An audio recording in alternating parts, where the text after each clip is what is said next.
Yeah, by. As long as and even longer Q&As. I've started recording as well. I've got an introduction. It's mostly about myself. It'll take about 45 minutes. And If a couple minutes on you, if I get to it, if I have time. Hi, Catherine. Very happy. Thank you, Catherine. Yeah.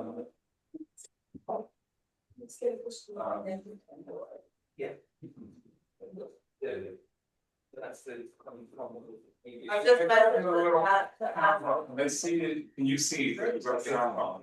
Yeah. Oh, it's yeah. but I can see it, Yeah. so the other people will be able to. I've just sent a message on the chat to ask if they can hear us, but Yeah. because Yes, this doesn't really this one. oh,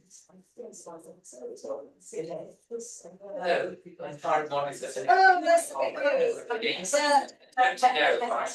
yeah. Well, it's not Nice to your meet you. Yeah. Yeah. The simplest chickens are. No,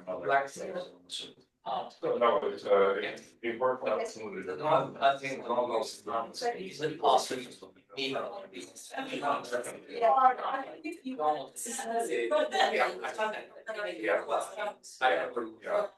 So we'll see. So the picture.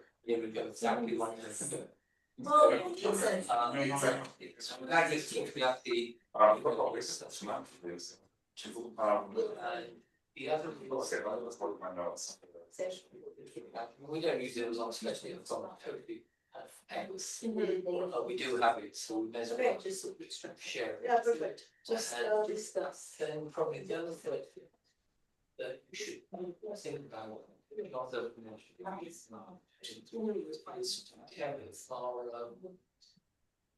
web pages are up to date. We've talked about that, yeah, I think there's like a wider interest in just updating pages in general, so we will. I know is in the interwriting and stuff. Yeah. I just meant the details. Like, Yeah.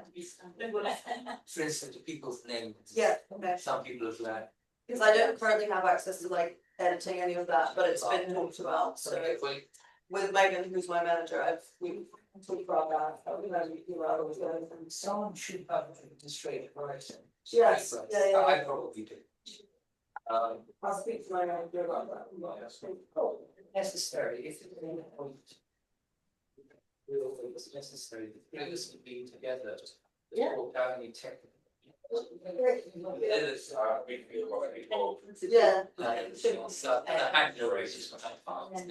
Yeah.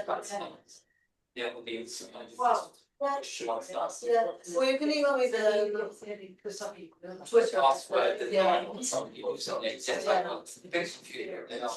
but like if the same. Okay, cool, yeah, be able to read. Yeah, and then I'll speak to Megan about, my manager, about the updating of the pages, because that has kind of been to me about it, so it's definitely something. Yeah, and also don't send me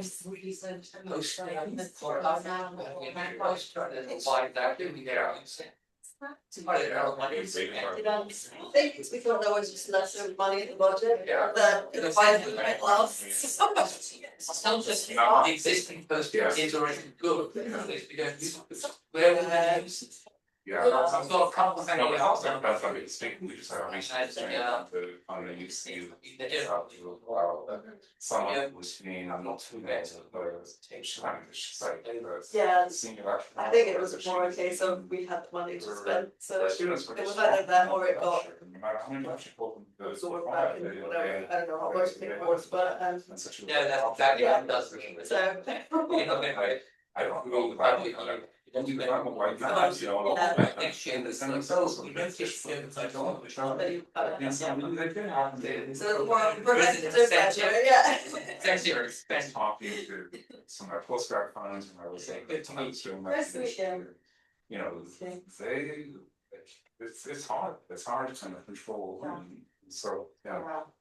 I'm assuming people can hear us because one person sums up my message, so. Yeah, okay, good, excellent, great. You wanna start, there's 12 participants in the room and I'll just accept people.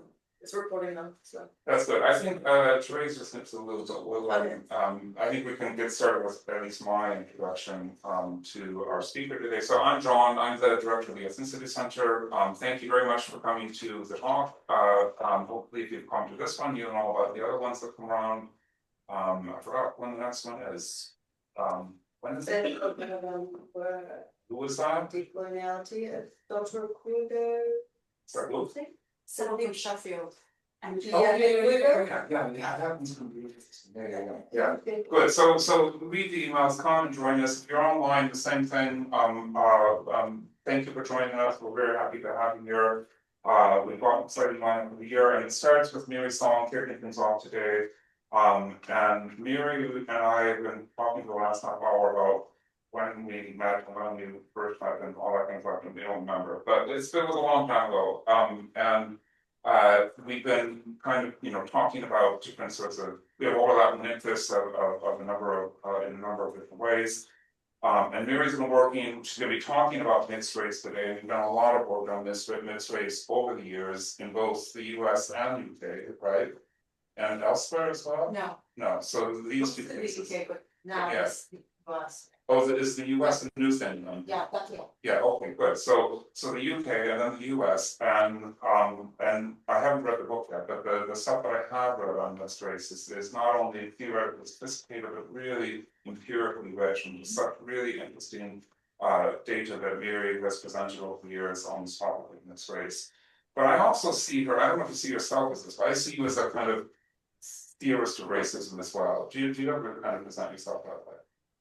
Yes. Okay, Yeah. yeah. It is definitely one of my research interests. Yeah. I mean, as someone who works on mixed race, you'll inevitably be interested in those sorts of things. But I think you are an important contributor to those debates as well. So the article you wrote on racial equivalence, what was the? Oh, challenging the culture of racial equivalence. Yeah. That one years ago was really influenced me a lot. And I'm just looking through your CV, I haven't read everything, but I can see that this is a different strain. And the article on challenging the racial equivalence was really interesting because, it's an important, makes an important theoretical contribution.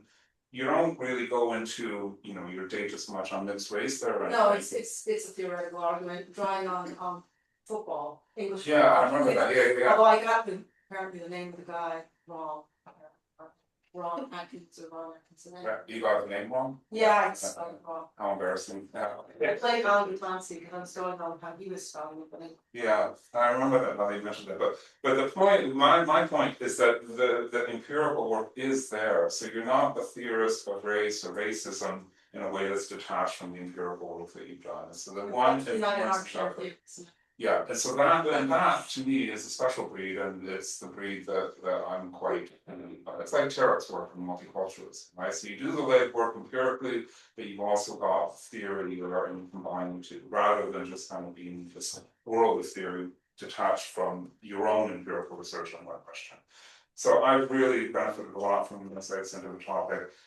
Today, Miri's going to talk about mixed race in the United States at this pivotal kind of moment in time. I mean, there's always a pivotal moment in time, but this one really is in terms of thinking about mixed race, about the positionality of mixed race people in a political climate now where these things are being batted about, put it mildly, in terms of, debates about the relevance or supposed irrelevance of race and racism and these kinds of questions. And somehow, for me, this category of people of mixed race, they kind of seem to be right on the boundary between this intersection of the visibility of whiteness on the one hand, and then the visibility of minoritized identities on the other hand. So it's kind of, they're like a kind of microcosm of these political debates in terms of, how do you understand the relevance or irrelevance of these things? We'll talk to the people who negotiate the relevance and irrelevance of their everyday lives. So this is what we're going to hear from Miri today. Really looking forward to it. Check out her CV online. She's actually, I don't even say the important thing, but she's written loads of things. There's lots to kind of have a look at. She's currently a visiting, what's your Visiting professor of social policy. Visiting professor of social policy at the London School of Economics. And we're really happy to have her here to kick off the year's seminar series, and happy to have you here as well. So we got up to about 15 minutes, so she says she won't need that much time for the talk. Well, that will be followed by a question and the Q&A thing, and then a drinks reception out in the hall after that. Okay? Good, over to you. thank you so much, John. I really appreciate you inviting me. I pestered the poor guy. So today what I'm going to be doing is I'm going to be trying to give you at least a kind of hopefully coherent snapshot of some of the key findings of this book. It's a co-authored book with Sarah and family that I did with Carolyn Liebler, who is a demographer. She's a professor of sociology at the University of Minnesota. So this is boy, it took a while to get this one out from start to finish. Okay, but thank you very much all for coming. Lovely to see you. Right, okay. So if we talk about the idea of mixed people or racially mixed people, I think that most of us, unless you've been living in a cave, would recognize that families, many families, not just here in Britain, but elsewhere, are becoming more ethnically and racially diverse. And there's a kind of way in which there's this whole narrative about the normalization of that increasing diversity. Now, most of the mixed people in the US, which I'm focusing on in the book, but also in the UK and in European countries, have white ancestry. Obviously, there are people who, what I would call minority mixed, who don't have white ancestry or no white ancestry, but most of the research on mixed people is about people who are part white. And if you look over here on the right, I like these photographs by the American artist Kip Fulbeck.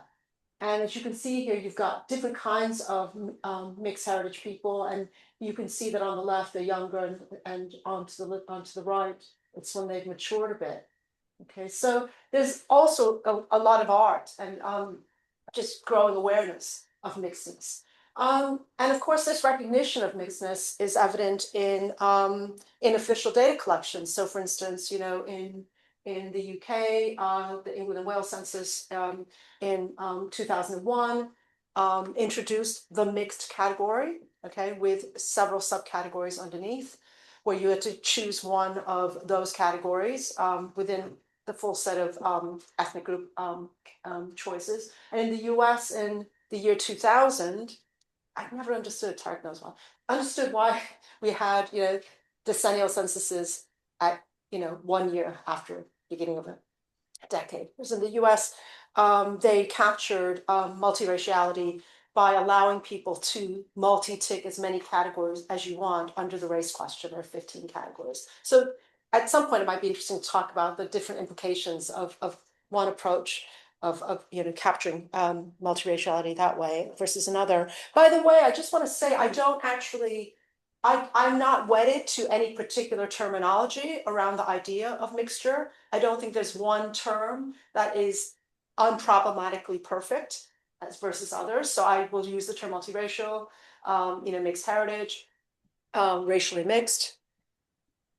So how did this all happen? Well, basically, a lot of studies of racially mixed people in the US and UK, it's been going now for several decades. And I think a lot of the qualitative research really focused on people's identifications, people's identities, you know, issues around like adolescence and how they, you know, negotiated and dealt with these different aspects of their family backgrounds. What's interesting now, though, is that I'm in touch with scholars on the continent and elsewhere. And for instance, if you look at emerging studies of mixture in France and Spain and the Netherlands, they are much more attuned, not just to the idea of visibly different racial phenotypes, but also to the fact that you have Christian Muslim unions, and religion is a much brighter boundary that's pointed to in studies of intermarriage in Spain, for instance. So Diana Rodriguez Garcia, who's a colleague of mine, has talked about, you know, the historical significance of course, the Moors, you know, in the Spanish imagination, and how that's very important in the way that certain kinds of mixed couples are seen. So I think that as studies grow, about mixture, it's really interesting because increasingly, who counts as mixed? Who counts as mixed? It's not at all clear necessarily who's a mixed person, how that works, especially if we're looking at generational change. So what I wanted to do, so this is a cover from my 2017 book. In 2013, which is a lifetime ago, I had a Leverhulme grant to look specifically at generational change, meaning a lot of studies had looked at how mixed people who were the children of two racially distinct people, okay, what I would call first generation mix, there are a lot of studies about their experiences and identities. But what I wanted to know is what happens when those people partner and have children of their own? What happens when with that generational displacement? And I think that was what I thought was new about that approach. So according to Anne Morning, you can think of multiracial people as the descendants of two or more groups currently believed to constitute distinct races. Okay, because of course our understanding of race is socially constructed. Okay, descendants of two or more groups currently believed to constitute distinct races. Okay, so this is where I specifically wanted to look at generational change. And that was just a purely qualitative study I did in Britain that came out in 2017. So who cares? Why does this matter? Why do we even want to hear about the idea of racial mixing? Why is it sociologically and societally of importance? Well, I would say that there's a lot of debate, certainly in the US in particular, about whether part white mixed people are part of the majority or minority. Do people with white heritage, like people who are Asian white or native white, such as the people in my study, do they tilt white, like Richard Alba has argued in the past? Are they somehow expanding the white category? Or is that an oversimplification? So that is a really key question for me. I'm also interested in studying people who are mixed because most intermarriage research hasn't really focused on people who are racially mixed. They tend to focus on people who are seen as, monoracially distinct from each other. Okay, white, black, Asian, white, that sort of thing. Okay, and some scholars, so related to the earlier point, some scholars also tend to assume that a minoritized racial identity is minimized if you are a mixed person or a minority person who marries a white person. Okay, there's this presumption that you've kind of integrated, and that's where the story seems to end. Okay, I'm sure there's research since more recently which problematizes that, but a lot of existing research, certainly on assimilation and intermarriage in the past, has focused on, has tended to assume that having a white spouse is sort of the end of the story.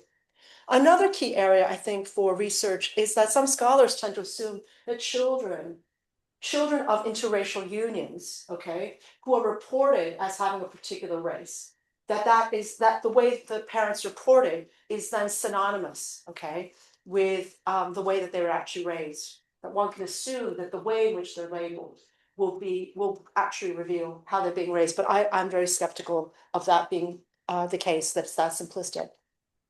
So this is where we got to this. So this book with Carolyn Liebler. Okay, so I approached Carolyn in 2017. I said, listen, I've done this. She knew that I'd done this book on racially mixed people in Britain who are part white and wanted to know what happens when they have kids, when they have spouses, when they have kids. I said, I want to know, let's do this project in the US. Let's compare groups in the US. Let's also use the US Census data. And this is where our skill sets were very complementary because Carolyn Liebler is a demographer who's an expert on the US Census. She also knows a lot about Native American groups in the US.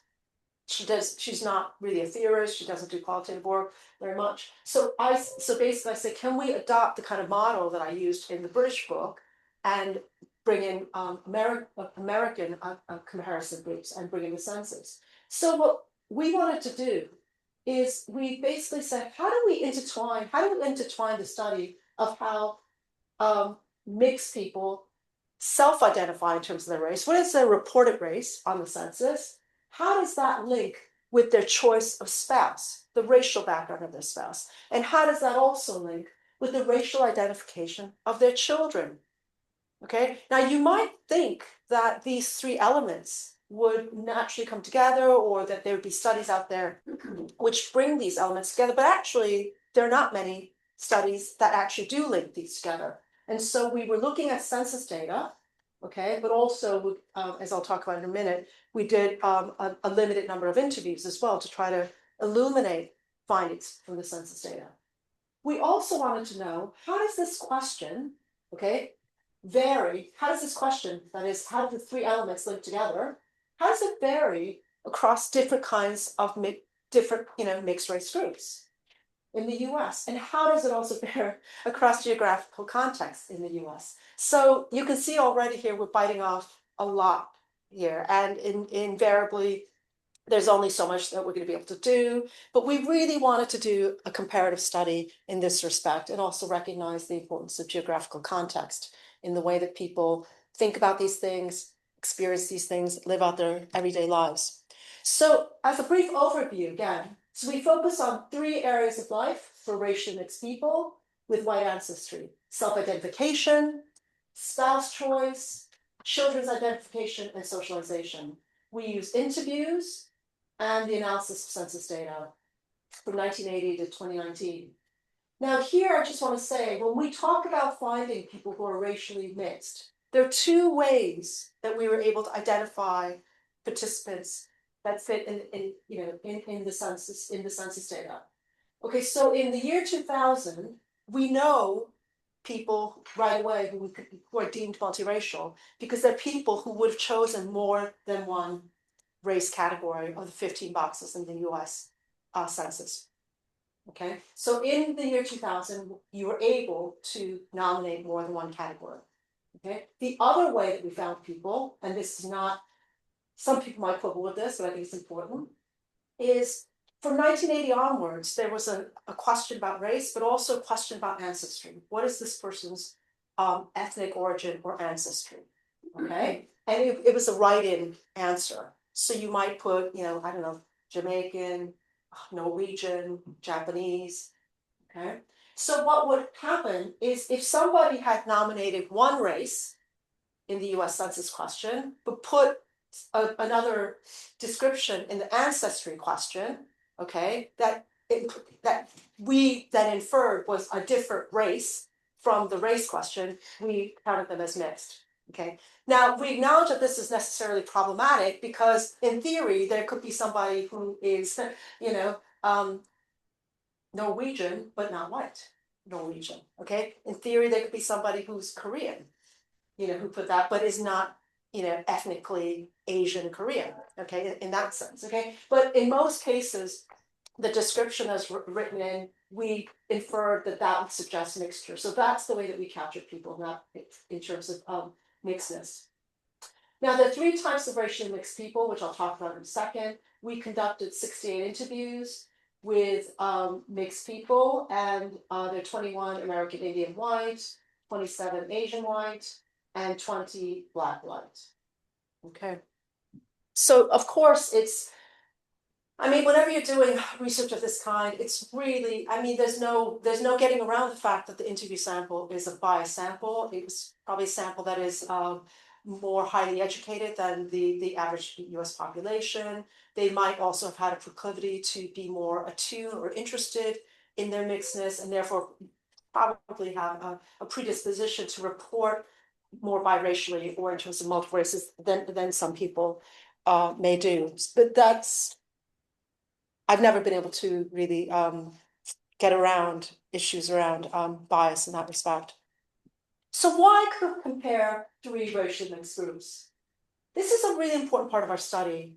A lot of research in the US is focused on Black, white people, especially as kind of paradigmatic of mixture, partly because, it was such, it was so verboten, the idea that Black and white people should actually have intimate relations with each other, given the history of slavery and its aftermath.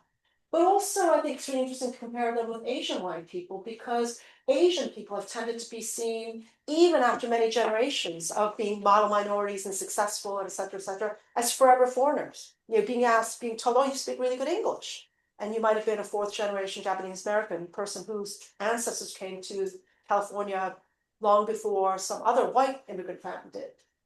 Okay. Also, it's really important that we included Native American white people here, because Native Americans have generally tended to be ignored in race scholarship in the US.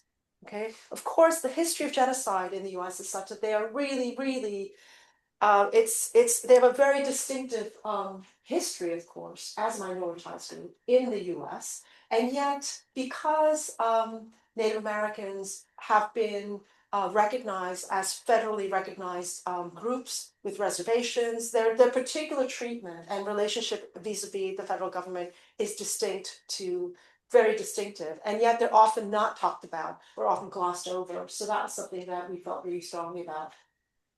Okay, and in comparing the three groups, one reason, because I don't think I specifically mentioned it, that we specifically wanted to look at people who have white ancestry. Okay, not because we are valorizing whiteness per se. Okay, and this is actually true for how I did my British study with Leverhulme. I specifically only looked at 3 types of mixed people who have white ancestry because I really wanted to engage about debates about the expanding boundary of whiteness. Okay, are part white mixed people, are they supposedly leaning white or they're not? How can we tell the story? How do we listen to what people are saying? Okay, how do we combine looking at the census data and interviews to make sense of these debates? Can we think in this kind of binary way? Okay, so I think that's a really critical part of the project. So for the remainder of for the presentation, what I'm going to do is I'm mostly going to focus on interviewees who reported biracially, because of the 68 people, most of the people, not all of them, most of the people of our interview participants did assert a biracial identification, but I want to show you just how it's really difficult to interpret this data. Now, this is where I get to use my little cat thing. So my cat toy, okay? Now, if you could, don't look at these numbers for the time being. What this chart is showing is basically it's showing how this is, so AIAN, that should just, that's American Indian Alaska Native, but simplified, Native white. This is Asian white and Black white, from 1980 to 2019. So just look at the bar charts here. This is what's really significant. Blue, the legend, blue means you're saying your race is your minority race and you have white ancestry. Green means you reported both races. Okay? Orange means that you're saying your race is white, but with a minority ancestry. Okay, so that's the legend. Now look from 1980 down here. Now 2000 is when green appears, because that's when you're able to report more than one race for the first time. What's really interesting here to me is the differences. Okay, the differences between Native white, Asian white, and Black white people. Okay, what's really interesting to me is that from 2000, despite the emphasis on the distinctiveness of the Black experience in the US, where everyone says, oh, Black white people are really Black. Black white people are still subject to the one-drop rule of 5%. What's really interesting to me is the fact that in 2000, okay, quite a lot of Black people are claiming both races. They're not just claiming monoraciality as Black, which is the blue here. Asian white people, there's clearly a convention around claiming both Asian and white races, both. Of course, having said that, it's interesting because Black white people still are more likely to claim just a Black race, okay, versus both. But you'll see real differences here. Okay, and we'll come back to discussing that more in a second. Okay, the other thing I want to throw in here is that I talked about the fact that geographical context matters a great deal. So we developed, I'm afraid I can't take any credit for this, Chris Levesque, along with Carolyn, developed the racial ethnic spatial context indicator. It's a very inelegant resky. It's getting at this idea that basically the US has about a little over 3,000 counties, okay? And we divided up the US according to 5 different kinds of county, okay? According to a whole bunch of things that related to how they might think about race, report race, choose spouses and raise the children. Okay, so for instance, if you are, let's see if I could see, for some reason that didn't come up. Okay, so here we've got from 1, 2, 3, or 4, and 5. RESCI 1 is like the southern states, where you have a large African American population, but also the whole history of the Confederacy and what that would mean for for someone if you were Black in particular. RESCI 2 has the largest landmass. It's got the most white people in it, but it also has some natives, but not as much. RESCI 3 are these counties that have large Latino populations, and also some very significant large cities like LA, New York, Houston, San Antonio. And RESCI 4, the green bits, are important because those are the RESCIs that have large, like 57% of those RESCIs, those counties have are peopled by Native Americans. Okay, 5, you can barely see it. 5 is distinctive. It's only 6 counties from San Francisco and Hawaii, which capture a really large number of Asian people and Asian white people. Okay, so we tried to also build in this geographical variation to make sense of all this. Okay, I'm not gonna, that was just an aid memoir for me. Let me just give you an example here of the significance of how RESCI matters. So if you look at how Native white racial identification varies, okay, according to different locations, if you look at RESCI 2, okay, here's RESCI 2, which is here, okay. Look at how many, and I said RESCI 2 is predominantly white, okay, it has a large population of people who identify as solely white. Here, for Native Americans, you'll see that people here are still identified primarily as white. But if you look at how Native white people in RESCI 4, okay, which are these regions which have, reservations. These are counties that have large numbers of Native origin people. You're going to have a lot more people than here who are claiming both races, but also a lot more people who are claiming that they are Native race with a white ancestry. So this is just one example to show you that where you are located, where you live, clearly affects the way that you're going to report yourself. Okay. So after 2000, I said before, the most common way for Black, white, and Asian white people to report in the census was with multiple races. Native white people, much less so. And as I said before, the fact that Black, white people are most likely to report multiple races suggests the decline of the one-drop rule. Okay, I just want to say about Native white, there's no clear story as to how to explain why is it that Native white people are much more likely to report themselves as solely white race, okay, than the other two groups. Well, the Native Americans in the US have a long history of being not just degraded and subject to genocide, but to be shamed about their Native ancestry and told to suppress it. So there were Indian boarding schools, there were all these historical ways in which Native peoples were told to suppress and to be ashamed of their Native backgrounds. So we think that that plays a really important story, also really affected the way in which Native elders did not pass on Native language and identity and practices to their children and grandchildren. Now, I just want to move on to how so given that, I showed you in this chart that from 2000 onwards, reporting both races, okay, green, it really, really starts to come alive. It becomes modal. It becomes the most common thing. So how do we make sense of that? Okay, how do we interpret people's reported ancestries and race? It's not straightforward.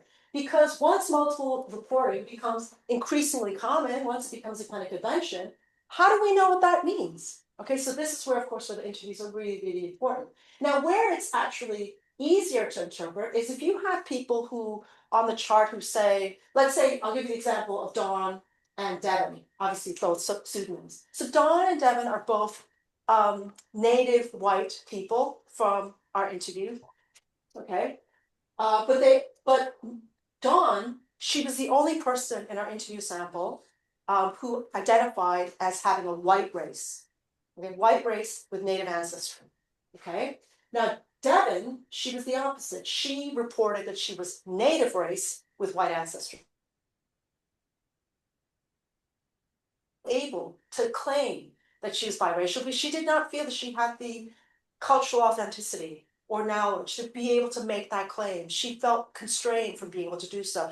I found out from talking to her that it wasn't that her native ancestry was unimportant to her, but she felt a really strong sense of, that she didn't feel able to do so. Okay, so one might interpret, so that's interesting. Whereas Devin, she basically said, look, my mother always told me if I fill out a form, I have to say that I'm native as a primary race because we've got to be counted, we've got to be noticed.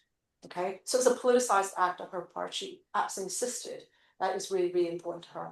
Okay, so I think that when you have people who are only claiming one race, there's a kind of interesting story there that you can, whereas many people are actually who are identifying biracially, multiracially, it's a lot more complicated. So here, let me give you an example. Okay, I'm going to go over, okay, the ways in which different Saskia, and these are all people who identify biracially, by the way. Okay, I'm going to talk about 2 people who are black white, 2 people who are native white, and 2 people who are Asian white. Okay, so biracial identification surveys, it doesn't tell us about the salience of races. Okay, we don't know exactly what it means. People reporting multiple races can show really varied attachments to their minority and white backgrounds. So for instance, Saskia was 26, black white. She said that she didn't like, although she labeled herself as black and white. She said, I don't like using race as an identifier because I feel there's so much more to a person than race. With being mixed, what I wanted most of all was a cultural heritage than a racial heritage. So she's distancing herself in terms of salience of race, of a minority race for her. And in fact, she's also into being Christian and quite religious. By comparison, Wendy, who's also black and white, she said, I think being black was always a part of me. In high school, I was part of the Black Student Union and things like that, but being biracial was the identity I most often shared. Wendy embraced her blackness more. She embraced the idea of biraciality more, and she was more comfortable with the idea of her blackness being an important part of herself compared to Saskia. So these are 2 people, of course, with the same identification. If you saw it on a census, you wouldn't know anything differently about the 2 of them. But I'll go on to tell you more about them in the next slide. If you compare Alex and Aaron, who are both native white people, okay, Alex was somebody who always wanted to be more Navajo. He was very wistful in his interview with me. He said that his father, his Navajo father, had distanced himself from his own American Indian background. And I remember him saying that when he was in high school, a white teacher of his told the class, hey, I've been invited to a butchery. A butchering ceremony and this native ceremony on the reservation. And Alex was saying that he felt really sad, really, really sad that he felt like he had not had that experience. He hadn't been invited, whereas, his white teacher had. Now, that's something he really aspired to. Aaron, by comparison, was also labeled himself as native white, but he said he felt mostly white. He never felt accepted by his native family. He felt really uncomfortable when he was with his father's native relatives. He felt that they kind of shunned him. It was subtle, but he didn't feel comfortable. He never felt comfortable on trips to the reservation to see his grandparents. So he was somebody who then moved away from that, and that background he detached himself from that background largely because he felt that he was not accepted in that way. Now let's go to Noel and Noel and Jonathan. So Noel had a Chinese parent and a white American parent, and she saw herself as mixed, but she claimed, like Saskia up here, that she did not feel it was a prominent part of her life or identity. In fact, she said to me, my parents always trying to shove my Chineseness down my throat. I'm sick of it. Why is that more important than my whiteness? Okay. And she really, really resisted that. It really, really annoyed her. Now, Jonathan, by comparison, saw himself, he was somebody who had a Korean parent and a white American parent. And he's somebody who, this is kind of perfectly rusty example, I suppose, because he felt like wherever he lived, it was so incredibly variable how he was seen by other people. Okay, but one time in his early adulthood when he moved to a city in West Dubai on the western coast. He said for the first time he was seen as an Asian person.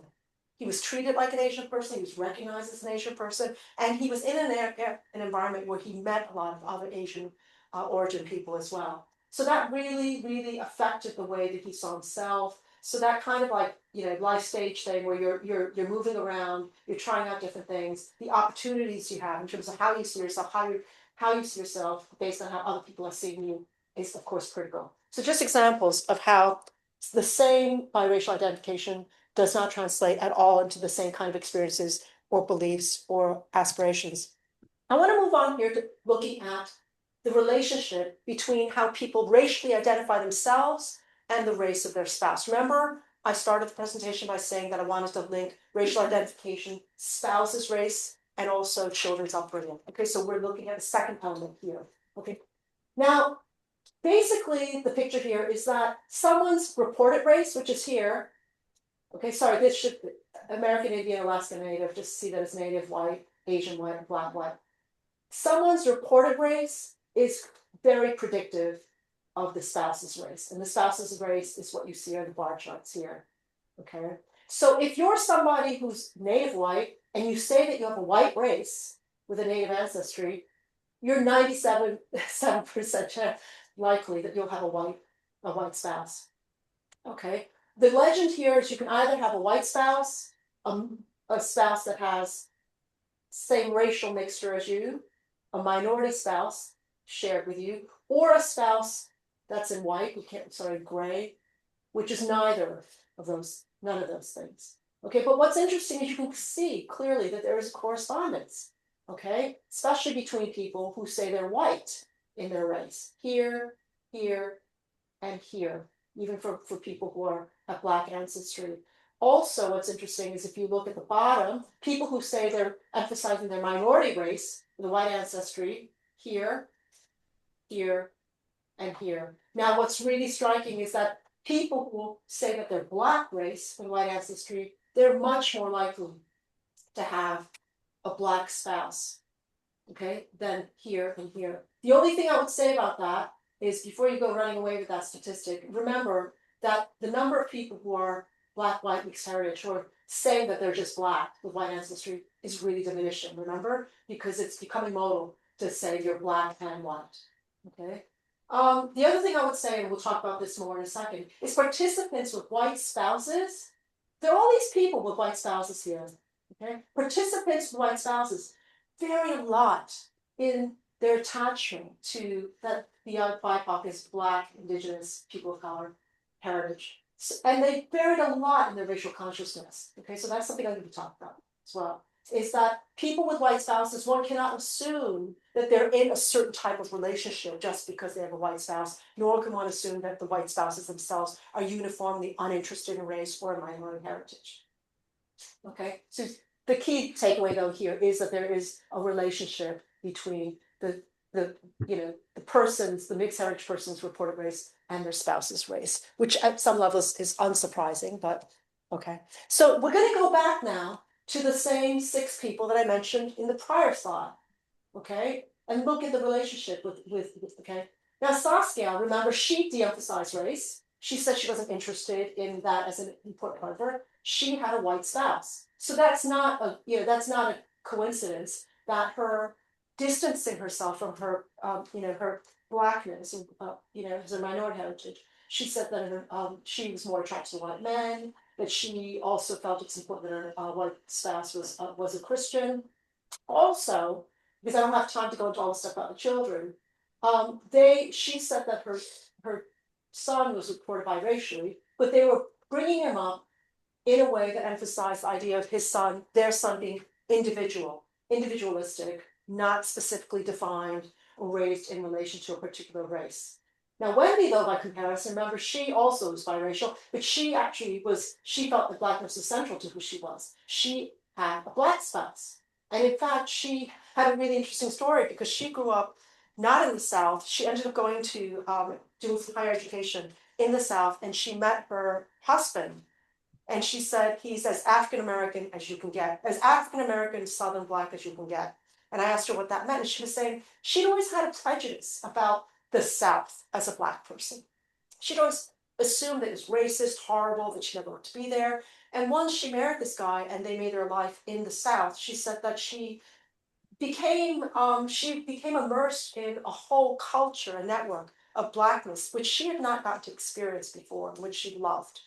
Okay, so these two have very different experiences. Similarly, Alex, who really wanted to be more Native, wanted to be Navajo, he specifically made a point of marrying, as he put it, a full Navajo woman, and he moved onto the reservation to live with her, and they raised their children as Navajo, so they're immersed in that whole Navajo community. Whereas Aaron, who felt rejected by his Native relatives, he actually did the opposite. He married a white woman.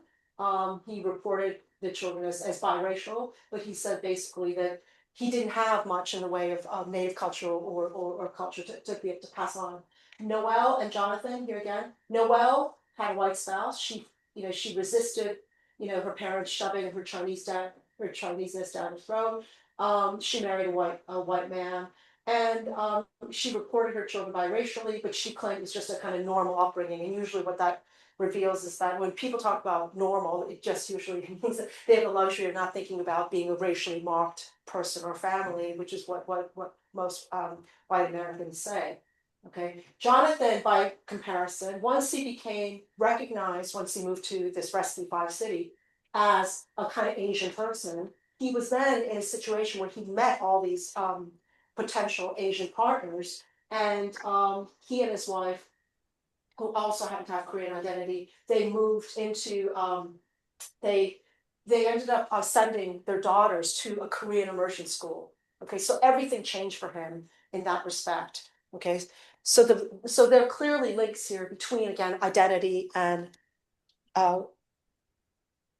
race of spouse. So prior research for children tended to assume that children's reported race was indicative of upbringing, but how parents racially identify their children, we argue that how people identify their children on the census does not necessarily tell us about their upbringing, because people who identify their children with multiple races is an emerging convention. It's becoming so common for people who are mixed heritage, okay, themselves, to report their children as mixed. So we have no idea how that translates in terms of family life or their upbringing.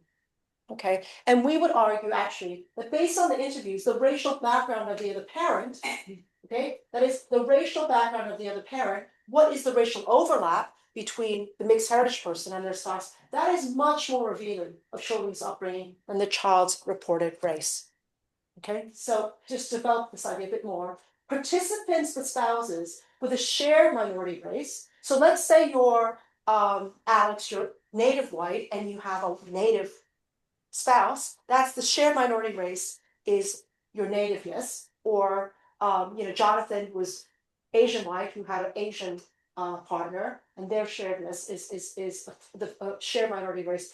Those families cultivate a very clear family narrative about a shared family race, which is the cornerstone of their family life and who they are, okay, as Asian, Black, or Native. But participants, but I think it's really interesting, is participants with white spouses, okay, that is, who have white overlap, there's a lot more variability there in terms of how children are being raised and how that translates in the way that these families deal with the fact that one of the parents is white, okay? Sometimes what this meant is that, the person who's mixed heritage, if you have a white spouse, it's on them to carry, they're the ones who have to be motivated to say, it's important to me that we raise my child in this way. So they have to do the work, okay? They can't rely very much on the white spouse, who's not going to have that cultural heritage or knowledge to bring it in. But however, having said that, the white spouses could vary a lot. Some of the white spouses were really, really on board with helping their minority spouses. So for instance, Allison, okay, who's Asian white, she's of Japanese heritage, okay, she felt really strongly about this, and she told her husband that she wanted, so they got a Japanese nanny, okay. Her white husband started learning Japanese so he could better communicate with their child in Japanese as well. So this is an example of someone who has a white partner who's on board, and that's very different with Noelle, who's not interested in her Chinese heritage and felt it was being shoved down her throat. Now, there are also some examples of participants with no racial overlap, okay? There's some families like this where, so for instance, Jackie, she's Asian white, she had a Latino spouse. She called Brown, okay? And in their case, their whole family life was about valorizing being a minority, being a non-white person and being proud of that, having and cultivating racial consciousness as minority people in the US. Okay, so they specifically wanted to give their kids both Asian and Latino names. They wanted to cultivate, they had childcare that was always people who, the childcare delivery involved, nannies that were not white, people, always constantly feeding their children the diet of culture and experiences, travel, which made them proud and interested in their particular minority backgrounds. Okay, so we're almost done. I wanted to just have you look at this picture here. I'll call her Maria, my respondent. She is a Filipino white woman. She has a white American woman of Dutch ancestry. This is her daughter, who is part white, part Filipino. Now, what's interesting, of course, is, and then this daughter married a Chinese man who she met at university, who was an immigrant to the US, and they had their daughter. And this particular daughter and her Chinese husband, they moved house in a particular city so they could be in the catchment area, so they could send her to a Chinese immersion school. Now, what does this story tell us? This story tells us, this picture I'm trying to get at, is the fact that when people have theorized, okay, about what does it mean when people, are intermarrying? What does it mean when you have people who are marrying white people? Okay, what usually happens is people focus on this idea that people marry, white spouses, and then they've supposedly integrated, and then they're supposedly kind of, detached from their minority ancestries, and then the story seems to end there. I mean, if you look further down the generational pipeline and talk to people and look at all the variation that there is, there's a lot that we don't know. And I don't think it's about a linear narrative about just dilution. I think there's some really interesting kinds of zigzags along the way. Sure, there are a lot of people who are completely uninterested in their blackness, their Chineseness, their nativeness, sure. But actually, there are going to be people who don't feel that way. And there are also going to be some white spouses along the way who don't feel that way, who are on board. So I thought that this was actually a great picture when she sent it to me. So just to conclude, this congruence in the census data, we know that there's the reporting of, the parent race, the spouse's race, and children's race. There is congruence. But we need to be able to interpret what those choices mean, especially because multiple race reporting is really, really common. It's not necessarily, though, indicative of life choices in a way that's obvious at all, especially for those who are biracial respondents who have white spouses. There's a lot of variation in family cultures and practices. So I think that, I think it's increasingly difficult to talk about there being one type of white spouse, one type of white person, because there is a lot. I mean, if we look at, the US now, and we see the culture wars, and we see just how divided the country is, we can see that there are a lot of different kinds of white people, just as there are a lot of different kinds of Asian Americans or Latinos. Some are much more conservative than others. So getting beyond this presumption around all, white people being a certain way, I think is very important. I would also say that I think it's important that we try to get beyond group differences and also look at areas of convergence. I mean, I think it's very difficult to deny that in the US, the historically distinctive treatment and still the continuing denigrating treatment of African origin people is absolutely undeniable. It really is, according to so many different statistics. Okay? Having said that, if you look at the data on Black white people, Asian white people, Native people, it's so interesting that it is not insignificant that it's becoming increasingly common for Black white people to say that they're racially both, along with Asian white people, okay? And if you talk to people, there's also variation, of course, in Black white experiences, as I've shown you. The whitening thesis that I mentioned before, especially about the idea that like Asian white people or other people like Native white people are really enlarging the boundaries of whiteness, whereas Black white people, they're distinct, they're totally different. I think this is a really problematic way to think about things. I think it glosses over a huge amount of heterogeneity in the non-Black mixed population. So for instance, there's a lot of phenotypical variation even amongst Asian white people and Native white people. I mean, Asian white people can look like me, they can look like John, they can look like somewhere in between. They can look really ambiguous, okay?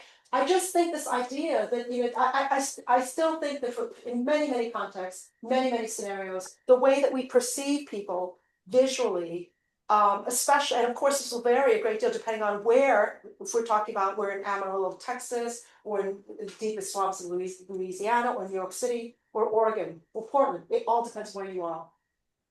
I think the whole question of who counts as multiracial is going to be increasingly contested with generational change, okay? This is both a political question and a methodological question. So politically, the question is, how do we think about people who are part white? Can we even talk in a kind of generalized term about people who are part white? It's really difficult to, because of all the variation heterogeneity that I just pointed to, okay?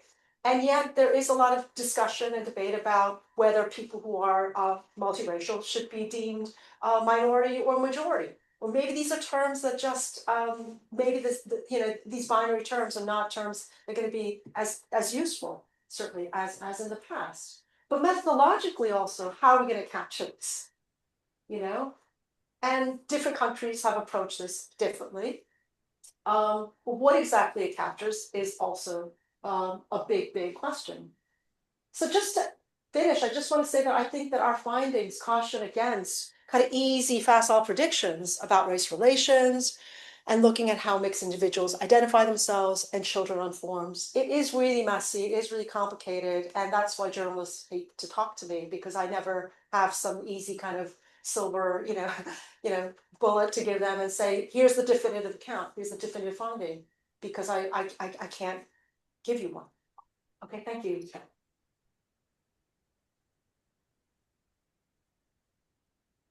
So I hope that wasn't too long.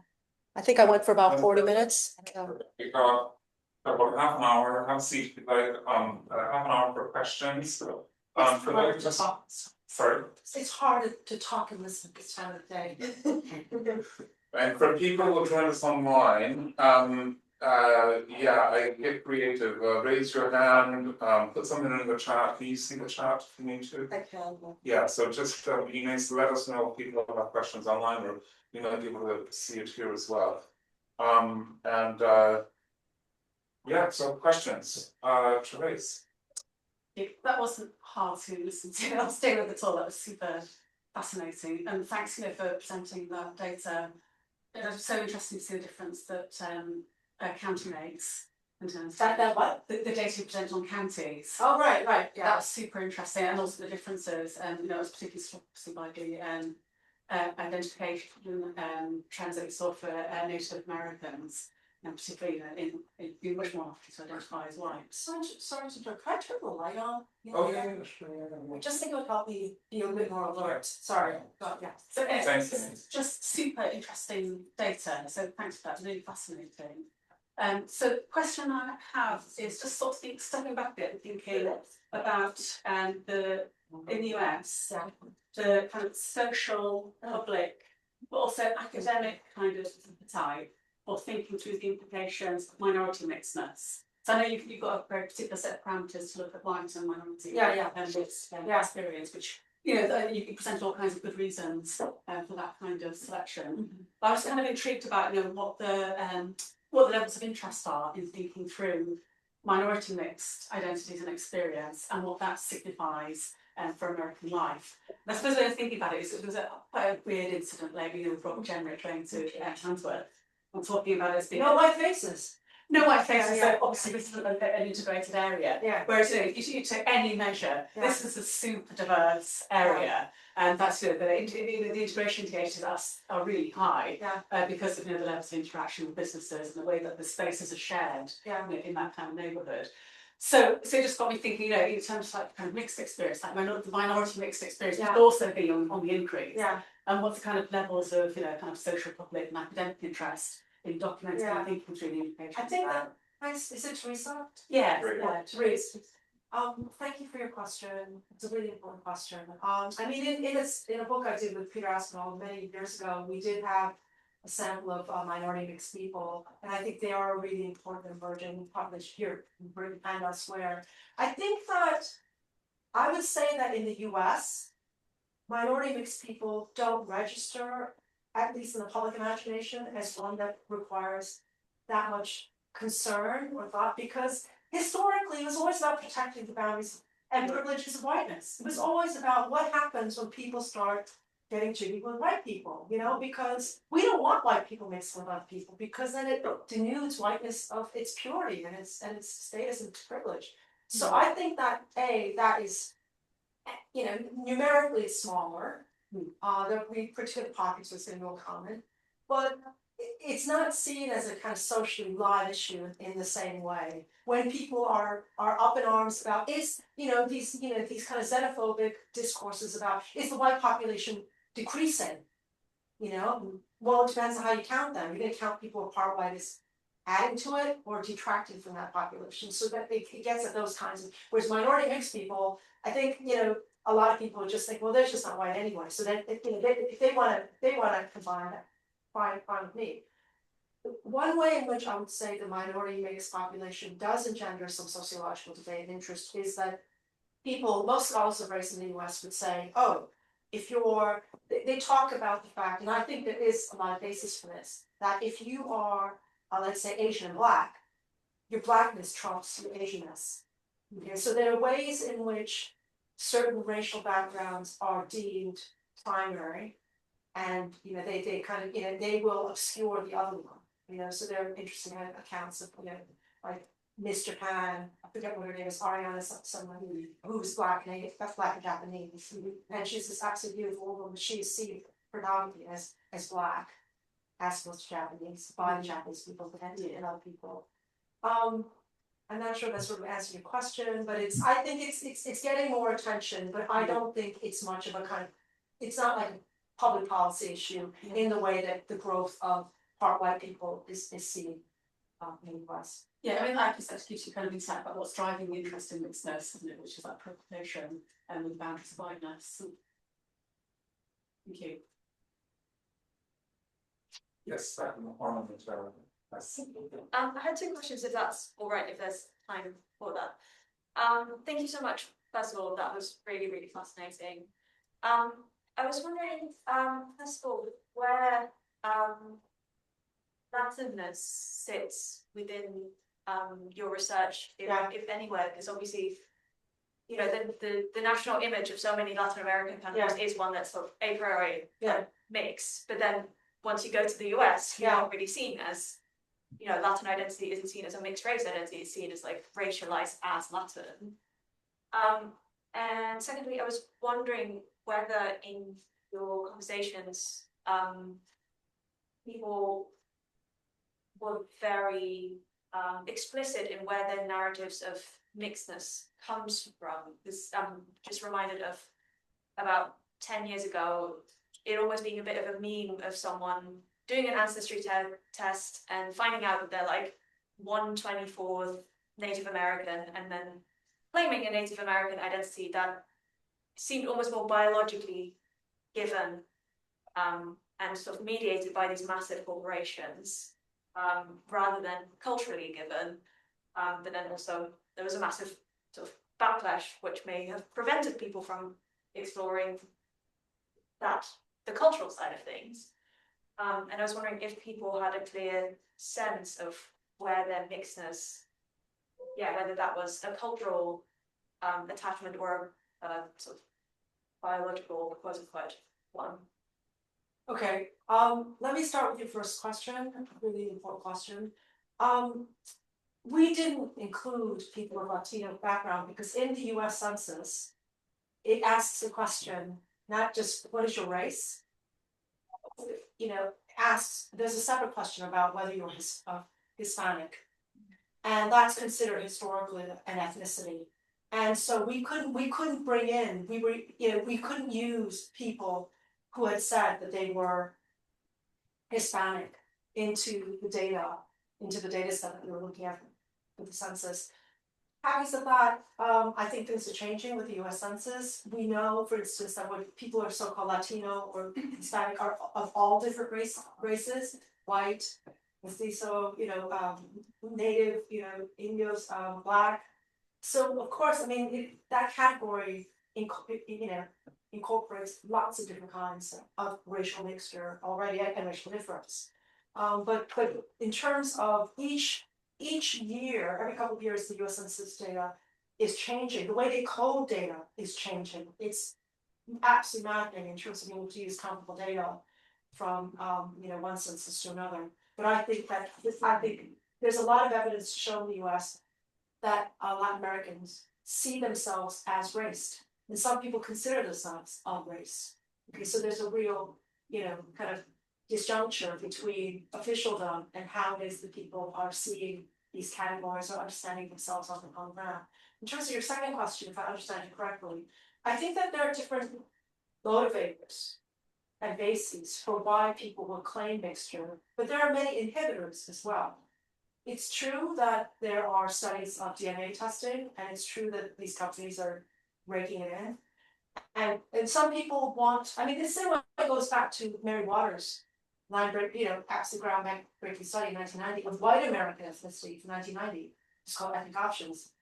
She talks about the fact that a lot of white Americans have, they feel kind of that they're boring. So if they could spice it up by saying, hey, I got some French ancestry, I got, Greek ancestry, they might choose to highlight that. But these are ancestries without a cost. There's no downside to talking about those things. Or not much. I mean, maybe people would be less inclined to say I'm Polish, than like Italian, something like that. But she talks about the fact that, so there are people who want to, accent themselves and therefore get excited to take a DNA test. But a lot of people also realize though that they'll be ridiculed for making assertions about ethnic attachment when they have very little basis to doing so.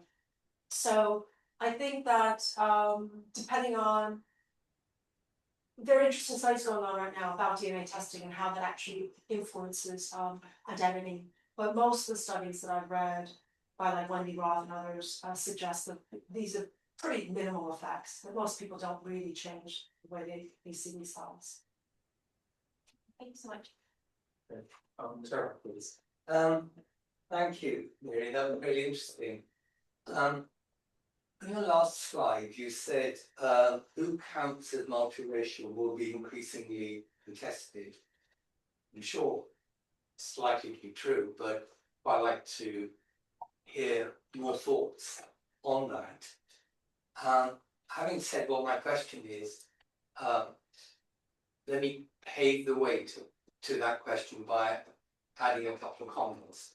So one is, I mean, you didn't explicitly say so, but it's quite obvious that by Asian we mean East Asian, not South Asian. Or am I wrong? We have both, but, Oh, you do. but in the US, it's Asian. Yeah, exactly. Or in the US, the term Asian it predominantly evokes East Asianness. Okay, but you did have some South Asians included Yeah. in your page. Well, that's interesting, because one of the things I was going to say was that if it had been like Asian in Britain, mainly South Asian, one thing that would have been a bigger part of the findings, the story, than you mentioned, would be religion. Yeah. You mentioned one person, Saskia, for whom religion was Christian, yeah. Christianity was very important to her. And I mentioned Choice of the partner. research in Spain and France, which focuses more on Muslim. Yes, Yeah. it's stronger in continental Europe Yeah. than well, it's not that it's not important here, but the emphasis on intermarriage difference, for instance, is much more on religion. Yeah. Yeah, over Because, there. I mean, you're probably aware that when people in South Asia, Yeah. and to some extent, you know, to quite a large extent, also South Asian diasporas, when they talk about mixed marriages, they typically mean Hindu-Muslim or some other Caste. religious combination, or possibly a caste, Yeah. caste combination. Yeah. Of course, they can also mean white Asian as well. I'm not saying they never mean that. But what I'm saying is, what most South Asians understand by mixed marriage is more complicated, has a different set of nuances, and religion, one way or another, enters the mix quite quickly. Right. And especially if you then start thinking about how to bring up your children. Yeah. And lots of people have a say. It's not just two parents. Other people will have a say, and so on. So that too could be one of the components of the contestation complication you're pointing towards. Yeah. And something else that you didn't mention at all, you mentioned the importance of region and place, but you didn't say anything about class, and that would of course be pretty important too.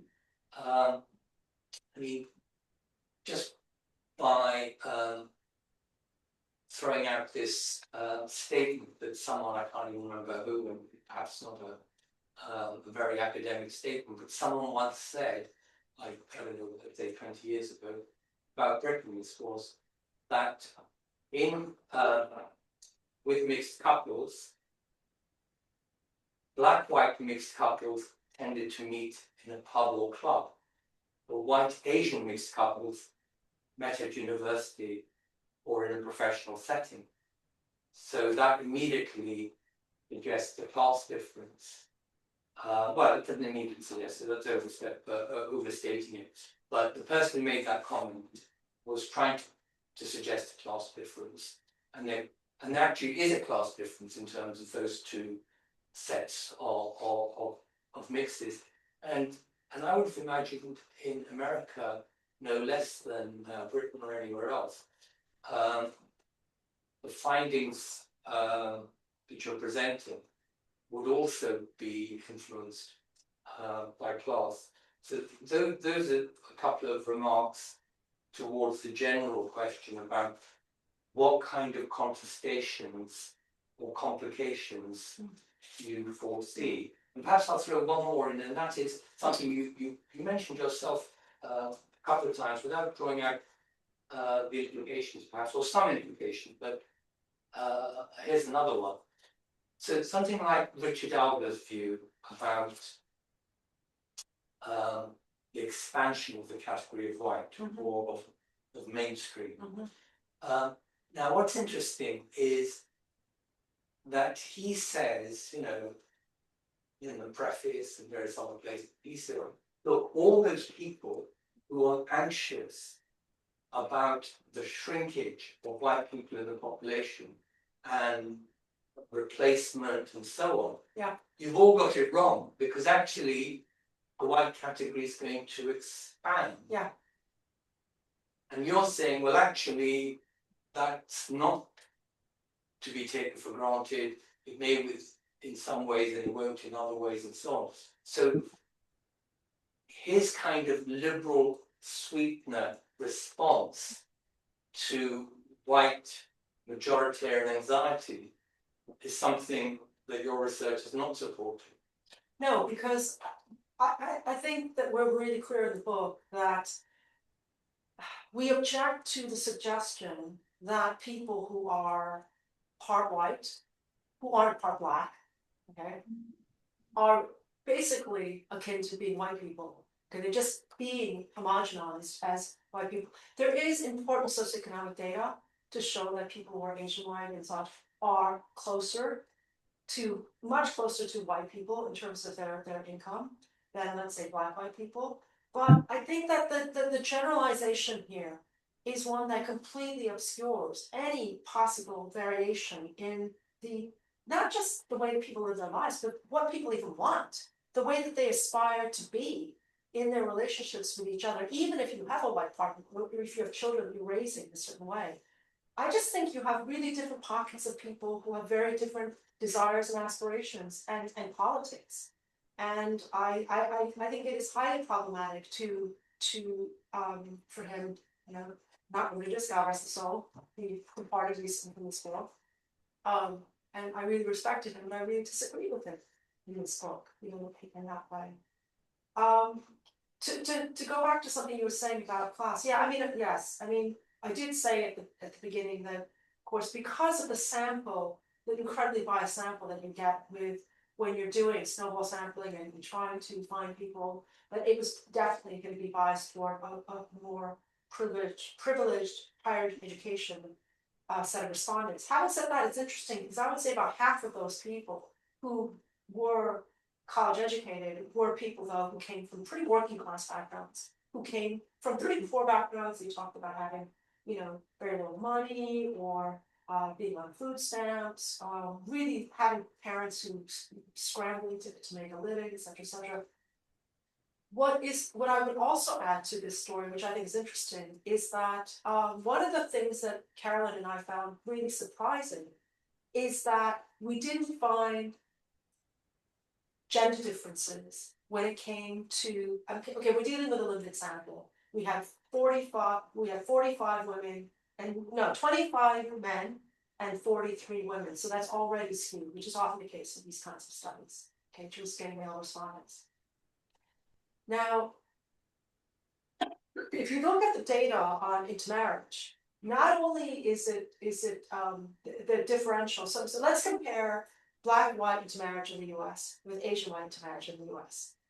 The gender dynamics there are skewed. They're completely the opposite. So while you have most Black-white marriages in the U.S. are Black men and white women, it's the opposite for Asian-white women. And there's very complicated reasons for why that is.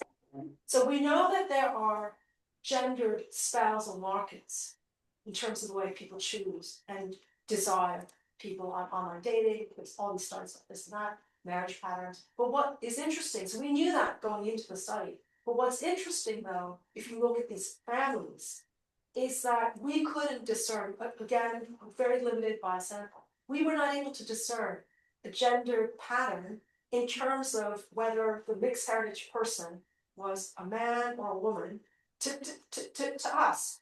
But whether they're men or women was much less of a standout issue than other things. Like, where did they grow up? What was their upbringing? You could be a man or a woman who aspired to be more Indian or more Asian or more Black. It didn't really seem, you couldn't put it on gender. It's just, so we know that there are gender dynamics, of course, in all these households, but it's so interesting that there's no clear story about gender in that respect. Also, in relation to people who had white spouses, whether you're a man or a woman, it was always about how motivated that particular person was to try to assert or develop their minority ancestry. There's so many things that we could have gone down the road of, but that was not something that we were able to excavate, in more depth, given the limited amount of data that we have in our sample. Very quickly, because you mentioned religion, and I agreed. I think one of the things that's really important moving forward is not only what Therese said about the importance of looking also at non-white mixed people or mixed, but also I think the research that is being done in Spain and the continent is really, really pushing, in a really important way, the importance of, and this also gets back to something that someone back there said earlier, as I can't remember, is there's mixedness on the public, in the public imaginary that matters in all sorts of ways that people notice and people think are worried about. And then you have all the everyday mixedness that isn't necessarily visible. So you have people, there's studies of mixed families who are Hungarian and Serbian. Is that right? Yeah, I'm thinking of the border. Yes. Yeah, okay, I've seen studies of mixed families.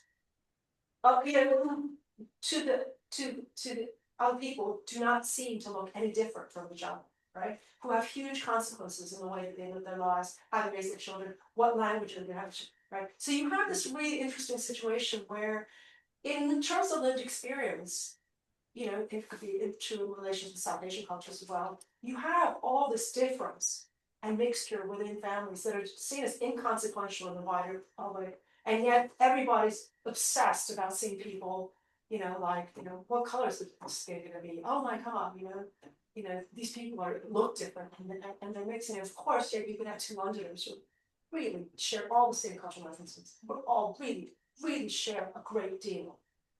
But people are obsessed with the outer layer of things. But I think that, yeah, I mean, I think that we have to try to do more research which tries to capture those different layers of what's visible and what's not, and what is meaningful as a bright boundary, what these people are transgressing, or people who are basically denying and absolutely refusing to acknowledge that it's a bright boundary for them, in spite of the public discourse. So now I'm just riffing in all sorts of different directions now, so. There's a question online. Yeah, can you go on mute? I mean, it's sort of, how do you? Seems they probably can unmute You're on mute themselves. yourself, yeah, so, yeah. But, oh yeah, there you go. Yes. July? And, Can I? So. Oh, we can. Can I go ahead, Oh, please? it's just very quiet. where's it coming from? 1 second, Matthias. Yeah, and it's all the way up. We thought we had everything sorted. Sorry, which one? Maybe there. I don't know. Yeah, check the which microphone is spatial sound. Speaker. Yeah. Say something, Matthias. Yes, can you hear me now, please? Not really. Hold on a second. No, it's. Mine is completely silent. I guess they could type it in the chat if you can't hear it. Yeah, maybe But that's. if you can hear it at all, then. We don't can forget hear it, it's all- it's very quiet. Then you could stand next to wherever it is. I can hear him, but. Yeah, it's Right. really quiet. Yeah, all right. Keep it short, Matthias. Don't go Can you on hear me, too please? long. Miri is gonna start to listen to you. Hello? Can you hear me now? Yes, yes. Yes, okay. So thanks, Professor. It's really for the interesting lecture, and it's really inspiring to hear and see you speak. I want to ask, what will you say? Are there any parallels between the whitening thesis and the notion of colorism? Sorry, are there any parallels between the what? The whitening thesis about Asian white. You said whitening thesis, like your conclusion, your slide. Whitening thesis and the notion of colorism. And the what? The notion of colorism. Oh. I'm trying to absorb the question. It might be best if you type it into the chat, Matthias. Sorry Okay, about let me that. type it. Sorry, I'm trying to understand the question. Is there Quite complicated. Wait, so you're saying, is there a parallel between the whitening thesis in relation to Asian whites and the colorism? Yes, notion of colorism. Well, do you mean that, are you saying, well, I'm of course familiar with the concept of colorism, which is more often used in relation to people of African origin, but not exclusively so. But are you suggesting that, see, the thing is, I don't,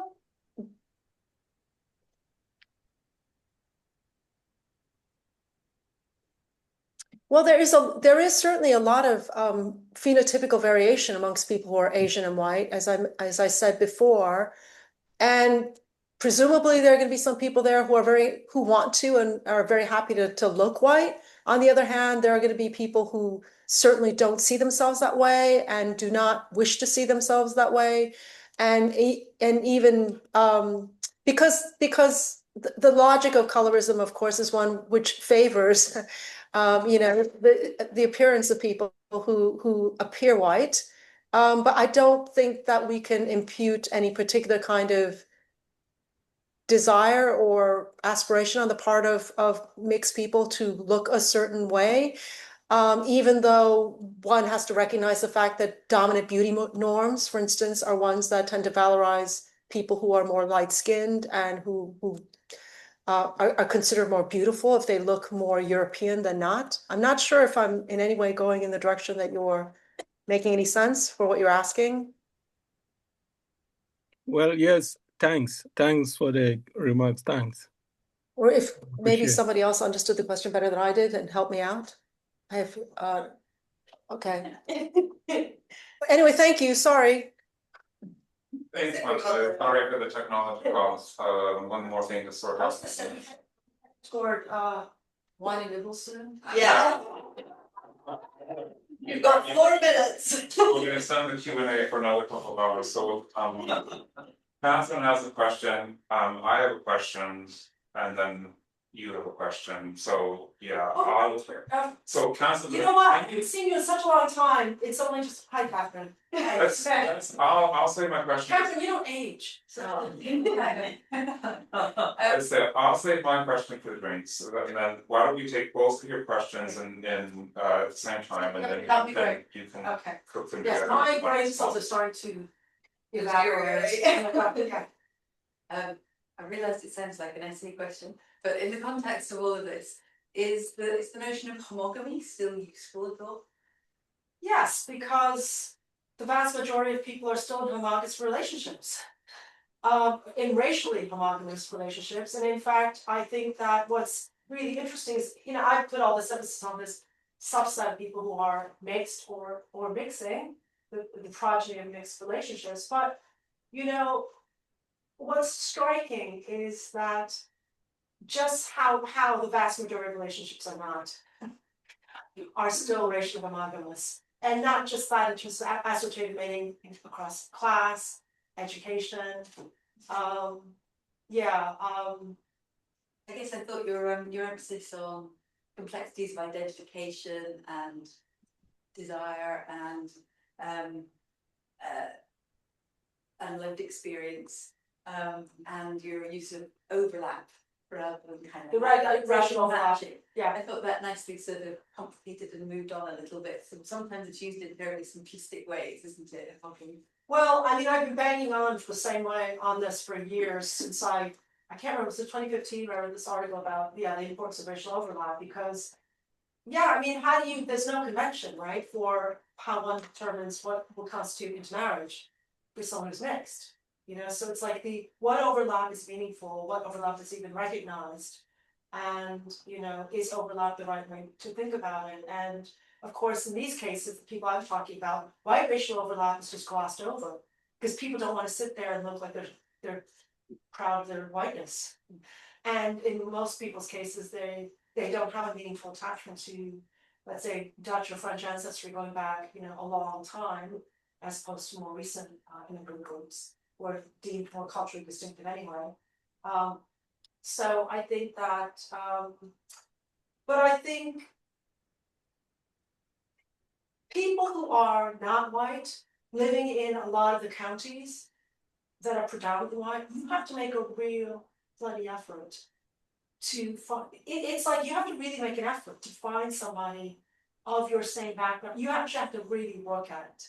That was really clear from talking to a bunch of people. Or there are people, of course, who decide that they're going to marry a white person because that's what was around them, but they then choose particular types of people who they feel are, attuned to their own views and aspirations. Okay, you didn't follow one. I'm so sorry. I started talking right. So my question is, based on those interviews, can we find any insights about, say, what kind of personal or structural factors related to this person's racial identification, say like some personal experience of say like discrimination, or it's more like a local factor about the local culture or local policy, something like that. And then kind of related question, but in a more extreme way, is I want to know, like, since these two samples, UK and the US, are also like they are quite white dominated, but how does this situation can be compared with some place like say Singapore, which is also a very interracial, international city-state? They have interracial marriage as well of Asian and white people. How do you think their identification compared to this? How does the Singaporean case compare to what? Like to the case of say UK and the US. Yeah, that's going to be difficult to answer. I don't know very much about Singapore, but I mean, obviously, I mean, in Singapore, there's a privileging of people of Chinese ancestry over, let's say, Malaysians, for instance, right? Or other ethnic groups there. Yep.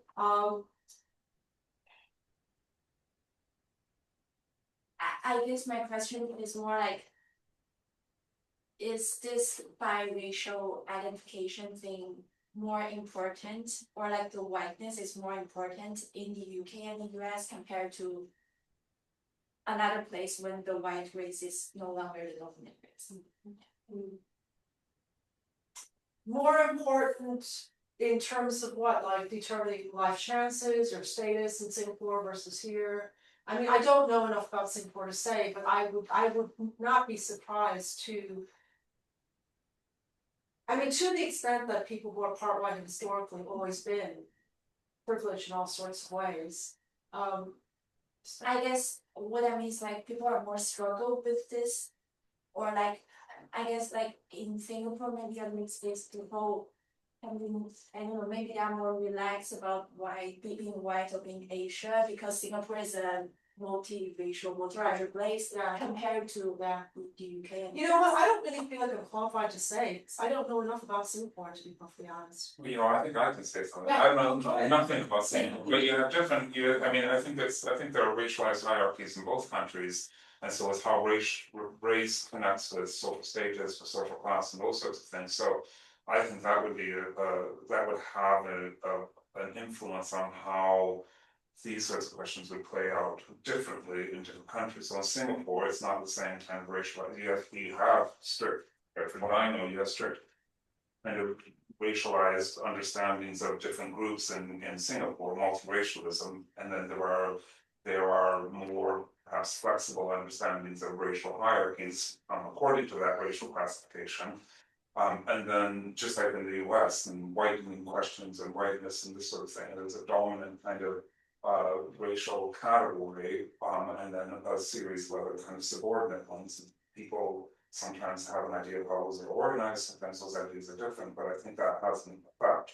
That's one variable. It's your first question, which is my question too. So what are the local and structural and personal variables that determine these different sorts of outcomes? And I think that's one of them in terms of how race is understood there, in terms of this question of social status. Oh yeah, well, there's just so many variables, right? I mean, things like obviously your upbringing, but the particular location, which it's like goes back to recipe. What is the particular history of the place in which you've been raised, in terms of, you know, the discourse? How is this type of person seen in this place versus this other place? You know, what is the demographic density of minority people, you know, in that location versus somewhere else? Different locations have stronger or weaker connections to other places, with other languages, you know, forms of migration, continuing streams of migration. There's so many factors, of course, at play. But also certainly the history, the long arm of history, the historical treatment and understandings of different groups in these different locations. But yeah, if you're going to talk about, you know, personal, individual upbringing and community level stuff and national level, you know, national level frameworks that, you know, differentially treated, you know, groups in particular ways. If you're interested, yeah, absolutely. I mean, if you're interested in Singapore, I would read Zareen Roka. She's written quite a lot about, she's based in New Zealand, but she is one of the experts on Singapore, ROCHA. Thank you. Great. All right, well, let's say thank you to Miri, and then, sorry, before we say thank you, drinks reception outside, so please join us for that, and if you'd like to join us for dinner, then please come and talk to me, and if you're a postgrad or non-salary staff, we're happy to pay for or at least subsidize up to £100 for all of you. Not per person. Sorry. £100, not per person. So thank you very much, Mary. I really appreciate it. Thank you for your questions.